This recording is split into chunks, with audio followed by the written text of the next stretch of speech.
अस्सलाम वालेकुम, सब कैसे हैं? उम्मीद करती हूँ सब बहुत अच्छे होंगे। मेरा नाम है राबिया और आज जो मैं बात करने लगी हूँ वो ये है कि अगर आपके बच्चे आपसे मिसबिहेव कर रहे हैं, छोटे बच्चे, और गुस्सा अग्रेसिव हो रहे हैं, गुस्से में आ रहे हैं और जैसे फॉर एग्ज़ाम्पल बच्चे बोल देते हैं गंदी मामा ये वो, तो इट्स नॉट मीन कि आप भी उसी तरह उनको मारें और उनको डील भी वैसे करें, नहीं।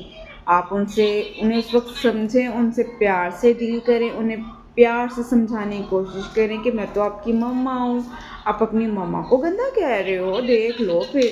वो फिर रियलाइज़ होगा उन्हें आहिस्ता-आहिस्ता, हाँ, ये तो मेरी मम्मा है। तो थोड़ी देर बाद बच्चा खुद ही समझ जाएगा, आपसे सॉरी भी करेगा और वो आपको प्यार भी करेगा और कहेगा मम्मा आई एम रियली सॉरी, मैंने आपको ऐसे कहा। तो प्लीज़ बच्चों को मारें नहीं ज़्यादा, और इस्लाम में भी मना फरमाया है, उनसे अच्छे से डील करें। अपना ख़्याल रखें, दुआओं में याद रखें। अल्लाह हाफ़िज़।